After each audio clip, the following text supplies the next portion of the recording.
Hello friends, welcome to expert guidance video classes. आज के economics lecture series के video में हम इन्फ्लेशन यानी कि मुद्रास्फीति समझने की कोशिश करेंगे।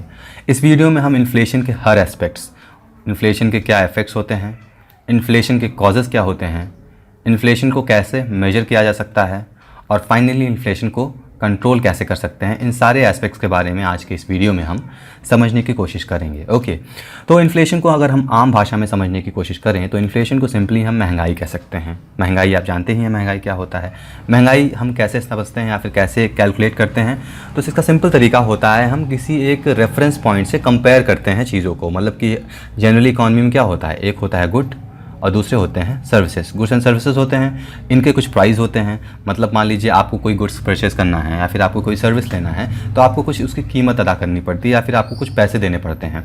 तो आज के डेट में मान लीजिए आज से 2 साल पहले किसी भी गुड्स एंड सर्विसेज का आप जो पेमेंट कर रहे थे और सेम गुड्स एंड सर्विसेज का पेमेंट जो आज कर रहे हैं 2020 में, ठीक है, तो इन दोनों के बीच में जो अंतर होगा वही हमारा इन्फ्लेशन है, वही हमारा महंगाई है, उसी को हम कैलकुलेट करते हैं। ठीक है, अब इसके कैलकुलेट करने के बहुत अलग अलग तरीके हैं, वो सब भी हम आज के वीडियो में देखेंगे। तो बढ़ते हैं आगे वीडियो में और देखते हैं इन्फ्लेशन का डेफिनेशन क्या है। तो according to definition, inflation is a quantitative measure of rate at which the average price level of basket of selected goods and services in an economy increases over a some period of time। तो यहाँ पर important factors क्या हैं, एक है period of time, मतलब कुछ time यहाँ पर मेंशन होगा। जैसे कि मैंने आपको एग्जांपल में बताया कि 2018 से 2020 के बीच में हम कंपेयर कर रहे हैं, तो टाइम पीरियड क्या होगा यहाँ पर 2 साल एग्जाम्पल में जो मैंने लिया था स्टार्टिंग में वहाँ पर हो गया। और यहाँ पर और इम्पॉर्टेंट फैक्टर है एक selected basket of goods and services.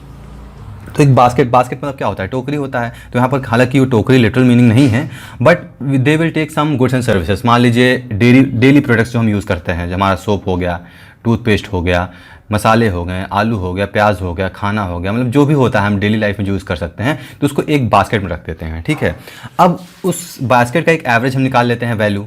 Average निकालने के बाद मान लीजिए 2018 में इसका कुछ प्राइस रहा होगा। मान लीजिए एक बास्केट का प्राइस मान लीजिए हम 2000 रुपये रख लेते हैं।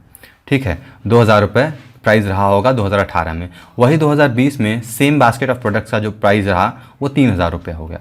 तो यहाँ पर महंगाई हुई, समझ में आ रहा है ना, यहाँ पर महंगाई हो गई, 1000 रुपये रेट आपको ज़्यादा पैसा देना पड़ रहा है सेम गुड्स एंड सर्विसेज को परचेस करने में। तो इसी को इन्फ्लेशन कहते हैं। ठीक है, और ये जो जनरल लेवल ऑफ प्राइसेस होता है वो करेंसी में इफेक्ट करता है। करेंसी में इफेक्ट कैसे करता है, जैसे कि मान लीजिए 100 रुपये में आप कुछ सामान खरीदते थे, आज से 2 साल पहले मान लीजिए 100 रुपये में आप 3 किलो चीनी लेते थे। बहुत सिंपल एग्जांपल मैं बता रहा हूँ, और आज के समय में 100 रुपये में आपको सिर्फ 2 किलो चीनी मिल रहा है। तो यहाँ पर आप देख रहे हैं मैं सेम पैसा तो सेम दे रहा हूँ, लेकिन जो हमारी परचेजिंग पावर है या फिर जो हम खरीद रहे हैं, जो हमें प्रोडक्ट मिल रहा है, वो पहले कंपेरिजन में कम मिल रहा है। तो यही करेंसी को इफेक्ट कर रहा है इन्फ्लेशन। ओके, और इसको हम परसेंटेज में एक्सप्रेस करते हैं। मान लीजिए इन्फ्लेशन हम कहते हैं ना कितना परसेंट इन्फ्लेशन बढ़ा, 2% इन्फ्लेशन हो गया, 4% इन्फ्लेशन हो गया, 5% इन्फ्लेशन हो गया, तो इसको हमेशा परसेंटेज में रेफर किया जा सकता है। ठीक है, और इन्फ्लेशन का मतलब क्या होता है, किसी भी नेशन के या फिर किसी भी इकॉनमी के परचेजिंग पावर में डिक्रीज होना। परचेजिंग पावर क्या होता है, परचेजिंग पावर वही सिंपल मतलब होता है कि किसी भी एक फिक्स अमाउंट ऑफ मनी से आप कितना गुड्स एंड सर्विसेज परचेज कर सकते हैं। जैसे यहाँ पर एग्जांपल मैंने 100 रुपये वाला यहाँ पर एग्जांपल दिया, तो सेम वही है, परचेजिंग पावर आपके यहाँ पर घट रहा है, देख रहे हैं ना। 100 रुपये आपके पास तब भी था, 100 रुपये आपके पास आज भी है, लेकिन आपका परचेजिंग पावर कम हुआ क्योंकि आप उस करेंसी से आज कम सामान खरीद पा रहे हैं या फिर कम गुड्स एंड सर्विसेज परचेज कर पा रहे हैं। Okay, so moving further, effects of inflation. अब इन्फ्लेशन के क्या क्या इफेक्ट्स होते हैं, मतलब कि क्या क्या कॉन्सिक्वेंसेस होते हैं महंगाई आने की वजह से। तो सबसे पहला हमने बताया कि purchasing power of a currency unit decreases as the commodity service get dearer. तो वही है परचेजिंग पावर ऑफ करेंसी कह लीजिए या फिर परचेजिंग पावर ऑफ ह्यूमन कह लीजिए, लेकिन at the end of the day purchasing power या फिर करेंसी में डिफरेंस आता है। क्योंकि जैसे कि हमने 100 रुपये का एग्जाम्पल लिया, तो 100 रुपये में जो परचेज गुड्स एंड सर्विसेज आ रहे थे पहले, अब उस समय के कंपेरिजन में कम हो गए हैं। नेक्स्ट है impacts the cost of living in the country. अब महंगाई बढ़ेगी तो ये ऑब्वियस सी बात है, सामान महंगे होंगे। आपकी सैलरी अगर नहीं बढ़ रही या फिर आप जितना इनकम कर रहे थे इनकम सेम रह गया लेकिन महंगाई बढ़ गई, तो आपका स्टैंडर्ड ऑफ लिविंग तो पहले कंपैरिजन में महंगा होगा, या फिर कह सकते हैं स्टैंडर्ड ऑफ लिविंग गिरेगा। क्योंकि मान लीजिए आप 2 साल पहले या 5 साल पहले 10,000 रुपये महीना कमा रहे थे, आज के समय में 12,000 मान लीजिए, मैं मानता हूँ कमा रहे हैं, लेकिन जो महंगाई है उसका इन्फ्लेशन रेट ज़्यादा होगा। अब यहाँ पर आपका बढ़ा कितना, 20% इंक्रीमेंट हुआ, 5 सालों में, लेकिन अगर यही महंगाई मान लीजिए 30% इंक्रीमेंट हो गया तो आप फिर भी कोप अप नहीं कर पाएंगे, आप 10% से पीछे रह जाएंगे और आपकी स्टैंडर्ड ऑफ लिविंग गिर जाएगी। और इकॉनमी में वो डी एक्सेलरेट करता है। देखिए, एक एक्सेलरेशन टर्म होता है, एक डिसेलरेशन टर्म होता है। एक्सेलरेशन मतलब कि रेट ऑफ इंक्रीज, यहाँ पर वो अपोजिट हो रहा है, रेट ऑफ डिक्रीज हो रहा है। तो इकॉनमी में इन्फ्लेशन की वजह से डिसेलरेशन होता है। ओके, और ऐसा नहीं है कि जो इन्फ्लेशन है वो नेगेटिव ही है। इन्फ्लेशन कहीं कहीं पर अच्छा भी होता है और कुछ हद तक ये बहुत ज़रूरी भी होता है ताकि लोगों को प्रमोट कर सके पैसे को इन्वेस्ट करने में। ठीक है, वो पैसे कमा रहे हैं, लोग सेव करते जाएंगे। अगर उनको पता रहेगा कि नहीं महंगाई बढ़ेगी, हमारे पास पैसा रहेगा, तो कोई मतलब नहीं होगा। यही पैसे हम इन्वेस्ट कर रहे हैं, कहीं पर बैंक में दे रहे हैं या फिर किसी म्यूचुअल फंड में इन्वेस्ट कर रहे हैं या फिर कहीं हम इन्वेस्ट कर रहे हैं, तो हमारे पैसे की वैल्यू बढ़ती जाएगी। तो ये थोड़ा एक इन्वेस्टमेंट को प्रमोट करता है इन्फ्लेशन। ओके, और एक आइडियल इन्फ्लेशन की बात करें हम तो 2 से 4% तक का इन्फ्लेशन आइडियल होता है, ठीक होता है। इससे ज़्यादा इन्फ्लेशन अगर होगा तो प्रॉब्लमेटिक हो जाता है किसी भी कंट्री के इकॉनमी और वहाँ के पब्लिक के लिए। फाइन। नेक्स्ट इज, अब इन्फ्लेशन हो रहा है, हर कंट्री में हर जगह हो रहा है, महंगाई बढ़ रही है। अब ये डिसाइड कौन करेगा, इसको मेजर कौन करेगा कि आखिर में कितनी महंगाई बढ़ रही है, कितना इन्फ्लेशन हुआ, कितना मुद्रास्फीति हुआ। मुद्रास्फीति या इन्फ्लेशन का मतलब सिंपल वही है कि आपके जो करेंसी है, करेंसी का वैल्यू कितना घटा है, करेंसी का वैल्यू कितना बढ़ा। ओके, तो इंडिया में ministry of statistics and programme implementation, ये एक ऑर्गेनाइजेशन है, यही, या फिर आप कह सकते हैं मिनिस्ट्री है, actually not an organisation, it is an ministry. तो यही मिनिस्ट्री मेजर करती है कितना % इन्फ्लेशन आया या फिर कितना % डिफ्लेशन आया। डिफ्लेशन कॉन्सेप्ट जो है वो इन्फ्लेशन का जस्ट अपोजिट है। जनरली डिफ्लेशन होता नहीं है, इसलिए डिफ्लेशन को बहुत अच्छे से पढ़ा नहीं जाता, इन्फ्लेशन अक्सर होता रहता है। That's why we have to study inflation in detail. Next is, how is inflation measure. तो इन्फ्लेशन मेजर करने के जनरली 2 तरीके हैं, एक WPI या फिर होलसेल प्राइस इंडेक्स, दूसरा है CPI या फिर कंज्यूमर प्राइस इंडेक्स। ठीक है, तो WPI और CPI को डिटेल में हम सेपरेट वीडियोस में कवर करेंगे क्योंकि ये थोड़ा ब्रॉड कॉन्सेप्ट है और इसको हम एक वीडियो में बहुत लंबा खिंच जाएगा अगर इस वीडियो में समझाने की कोशिश करूँगा। तो आई विल कंपेयर दिस या फिर इन टॉपिक्स को हम अलग अलग वीडियोस में डिस्कस करेंगे। यहाँ पर मैं आपको सिर्फ बता दे रहा हूँ CPI मतलब क्या होता है या फिर WPI क्या होता है, इसका मैं डेफिनेशन दे रहा हूँ। तो देखिए, गुड्स एंड सर्विसेज जो भी होते हैं वो कहीं ना कहीं से प्रोड्यूस होता है। मान लीजिए मैं गुड्स का एग्जाम्पल ले रहा हूँ, एक मैन्युफैक्चरिंग कंपनी होती है, यहाँ से गुड्स प्रोड्यूस हो रहे हैं, फिर ये जाता है होलसेल मार्केट में। होलसेल मतलब थोक के भाव कहते हैं ना, कि थोक के भाव कोई सामान लेना है सस्ता पड़ता है। Then it comes to retail या फिर कंज्यूमर के पास आ जाता है।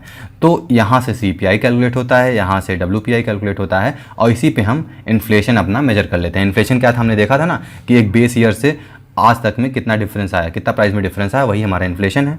तो ये इन दोनों चीज़ों से मेजर हो जाता है। तो जो CPI है, कंज्यूमर लेवल पे एक एवरेज प्राइस है गुड्स का, एक बास्केट होता है, जैसे कि हमने डेफिनेशन देखा, बहुत सारे इसमें गुड्स होते हैं, एक कैटेगरी गुड्स होते हैं और इनका एग्रीगेट प्राइस निकाला जाता है और एक टेन्योर से, मान लीजिए 2010 से और आज के बीच में कंपेयर किया जाएगा।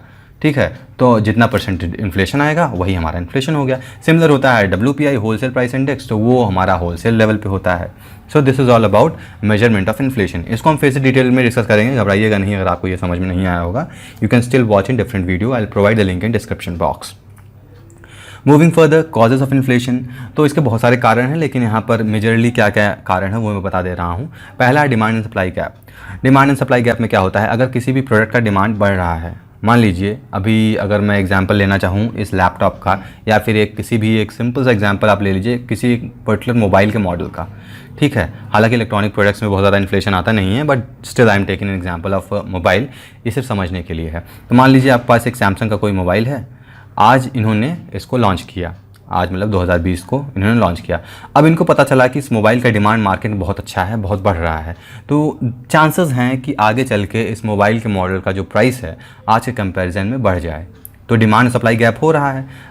गैप क्यों हो रहा है, क्योंकि यहाँ पर डिमांड मतलब कि जो प्रोडक्शन है इसका कम था और डिमांड ज़्यादा था, इसके वजह से इसमें प्राइस में इन्फ्लेशन है। देखिए, 2 तरीका हो सकता है, या तो डिमांड एंड सप्लाई को इक्विलिब्रियम कर दें, बहुत ज़्यादा प्रोडक्शन कर दें। दूसरा तरीका ये हो सकता है कि डिमांड एंड सप्लाई को इक्विलिब्रियम करने के लिए प्रोडक्शन सेम रखें, प्राइस थोड़ा बढ़ा दें। प्राइस थोड़ा बढ़ाने से क्या होगा, सब लोग नहीं खरीद पाएंगे। तो एक तरीके से देखिए, इकॉनमी में हम हमेशा क्या करने की कोशिश करते हैं, डिमांड और सप्लाई को इक्विलिब्रियम स्टेट में लाने की कोशिश करते हैं।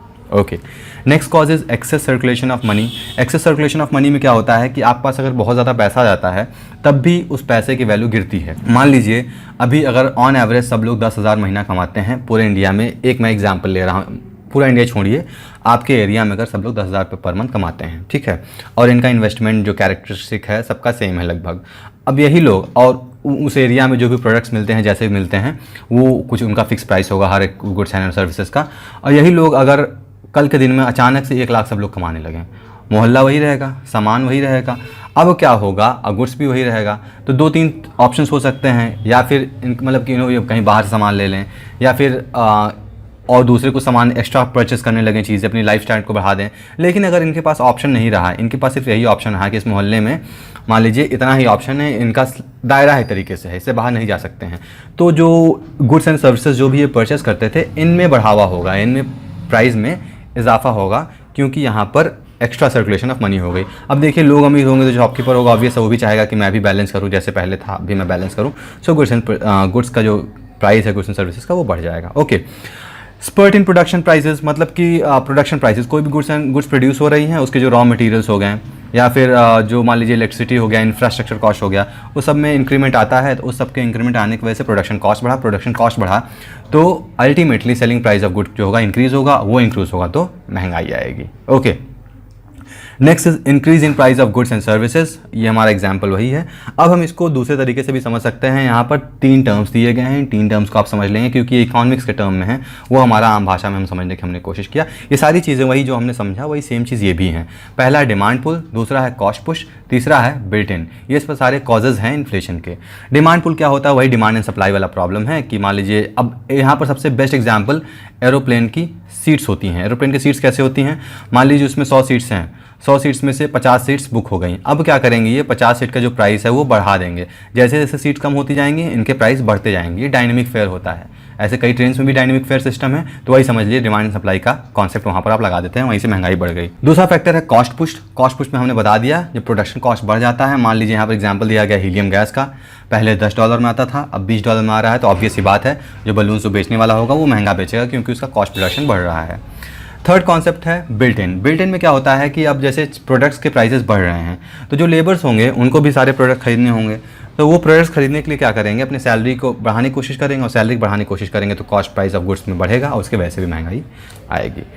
और इन्फ्लेशन सबके लिए अच्छा होता है या नहीं होता है, तो ये कुछ लोग के लिए अच्छा होता है, कुछ लोग के लिए बुरा होता है, depending upon the ownership of assets. मान लीजिए किसी के पास ज़मीन है, किसी के पास कोई प्रॉपर्टी है, तो उसके लिए महंगाई अच्छी होगी ना, क्योंकि जो आज उसको कीमत, मान लीजिए किसी भी एक पीस ऑफ लैंड का उसको आज 1 लाख रुपए मिल रहा होगा, 2 साल बाद अगर महंगाई बढ़ी तो उसके लिए उसी सेम पीस ऑफ लैंड के लिए 10 लाख रुपए मिलेगा, तो उसके लिए तो बेनिफिशियल हो गया।